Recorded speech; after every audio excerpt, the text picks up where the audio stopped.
So I decided to research the career of psychiatry because this has been a career goal of mine for the past couple of years, and I was really interested in learning more about it. I chose this career because I am so often told that getting my degree in psychology is a complete waste of my time if I do not plan to at least get a master's.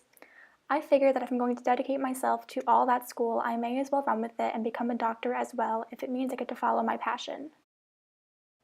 So I don't know if any of you are familiar with the My Plan, which is actually free through USF, but it's a service that gives you a couple of assessments, and then one of their options is to tell you the best career match for your personality. When I took the My Plan test, clinical psychology was actually my number one career match. I was actually surprised that my current career path matched my results so closely. It was honestly a relief to know that I may have actually made the correct choice so early in my college career.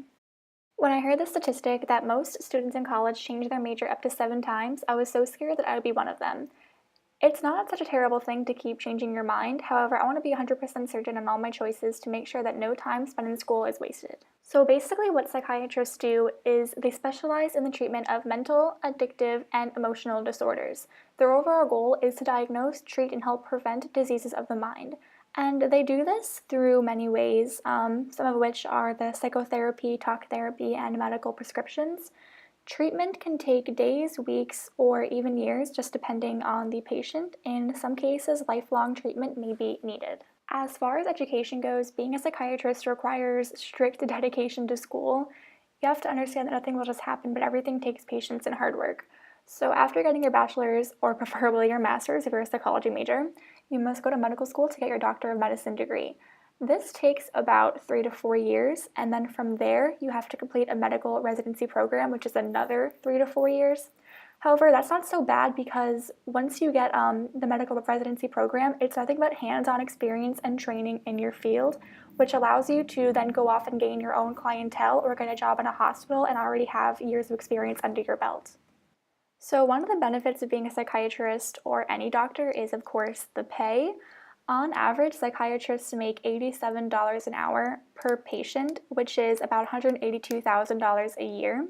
So of course, that's just a very attractive number to kind of keep you motivated to stay in school and follow what you want to do. So job growth will be increasing in the psychiatry and even the psychology field, especially now that veterans are getting a lot more attention. They are definitely going to be seeking help through psychologists and psychiatrists, which is going to boost the amount of demand that we have for these positions.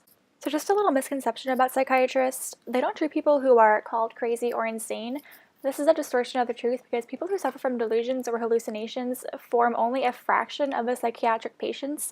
In fact, many people who have borderline or temporary psychiatric conditions can be effectively treated, resulting in full recovery of the patient. So I must say that this project really reinforced my interest in the psychiatry field. I am definitely a lot more motivated to continue down this goal, especially hearing that I will gain some experience in medical school that will help me in the future. Hearing the annual salary definitely helped as well because that is, of course, a really high number that I wouldn't have expected to be making. Overall, I'm looking forward to just making this happen. I got my information from a total of 4 different sources. To start, there was the Philosophical Issues in Psychiatry First Edition, and then I went to the Career Pathways in Psychiatry, Transition in Changing Times. From that, I looked at the history and development of social psychiatry, and then to end it, I looked at the United States Department of Labor Psychiatric Aids and Bureau of Labor Statistics. So thank you all for taking the time to watch this video and listen to me, and I hope that you learned something really interesting about psychiatry.